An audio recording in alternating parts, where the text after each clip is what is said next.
I reviewed the OnePlus 3T exactly a year ago, and after getting the OnePlus 3T, I was a bit apprehensive about my purchase and instantly hit with buyer's remorse just 4 months later when OnePlus launched the OnePlus 5.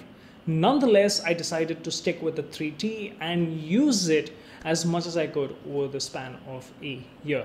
So if you missed my original review, you can check it out here to get an idea of where I'm coming from. It should give you a bit of context. But here's some more context which spans over a year. In November, I sold my iPhone 7 in order to get the 10, which got delayed in India. So I had to use the OnePlus 3T continuously for a little over a month as my primary device with both my numbers on the same phone, and that has led to some very interesting revelations. Another thing to note is that I'm primarily a power iOS user. I've been using the iPhone since the first one launched back in 2008. The 3T also isn't my first Android phone.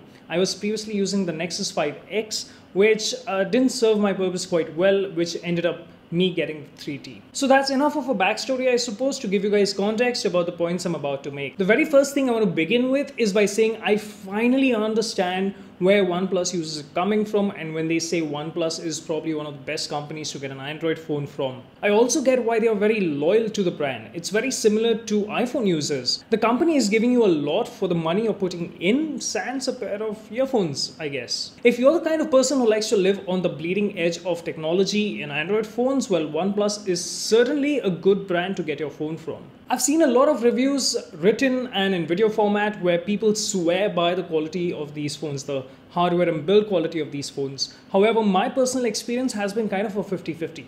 Let me explain. The first 50 part, which is good, is for the build quality of the actual aluminum chassis. Now, anything that is not covered by the glass or is glass itself, the build quality is fantastic. Whatever is glass, apparently, is, well, I dropped my phone, it experienced a 3 feet drop, and the top edge of the glass just shattered. Now, I wasn't expecting this because OnePlus says that the front glass is Gorilla Glass and it should have easily taken a 3-foot drop, but it did not. However, the aluminum chassis itself was without a dent, which is pretty great. So that's where my 50-50 is coming from. More on the glass break a little later. Point number 3, a couple of months later, the rear cameras just suddenly stops focusing. I get in touch with the OnePlus service center in my city and they tell me that they can't repair it because there is front glass damage. I don't see how the two are related because even after the drop, the camera worked absolutely fine. There was just a crack on the top edge of the screen and that was fine. Anything that I was actually supposed to see on the screen, there were no cracks there. But the OnePlus service center refused to repair it within warranty and that confused me a bit. So yeah, thumbs down for their service centers. If you missed my video on high fidelity music on your phones, well, I'll link it right here. Go check it out.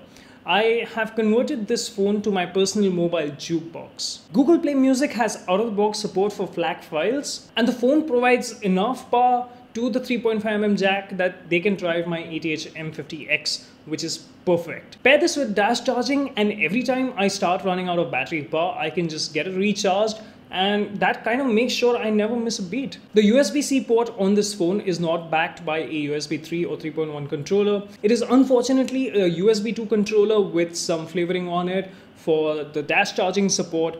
Now, this is fine, I think, for most people, but for my specific use case, transferring files to and from the phone is super slow and I have to wait a very long time. Now, doing this wirelessly on macOS is also not that great of an experience, so I have to reboot into Windows to make sure this process happens quickly. I'll be honest with you, I have never ever gotten the fascination some people have regarding customizing their Android phone's look, and the furthest I've gotten is replacing the launcher on the OnePlus because the Oxygen OS launcher is absolutely pathetic. I've just replaced it with the Pixel 2 launcher and that seemingly works great. It's better to be able to read the news when you swipe left than getting a bunch of widgets you'll never end up using. And the last point I want to make here is that I'm baffled by all the OnePlus loyalists, users and reviewers not ever criticizing OnePlus for not including a pair of earphones in the box. Now, this is, I think, okay for people who are upgrading from a certain phone and they have a pair of earphones or they own a great pair of earphones or headphones and they already own it. But this is not a very great experience for someone who's buying this as their very first phone.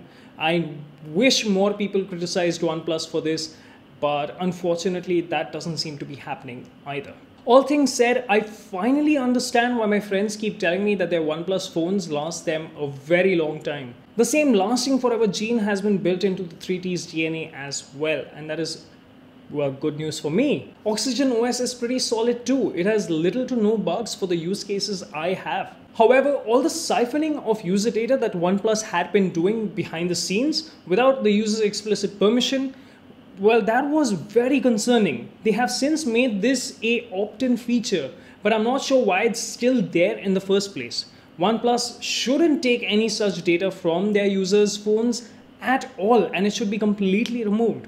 And this single fact has made me start to use this phone less and less and less. And now I'm restricting myself to always have it on airplane mode and just listen to music on it, and that's about all I do on this phone. And unfortunately, I don't see the OnePlus loyalists moving camp either. They are still sticking with OnePlus, and that is good news for the OnePlus brand.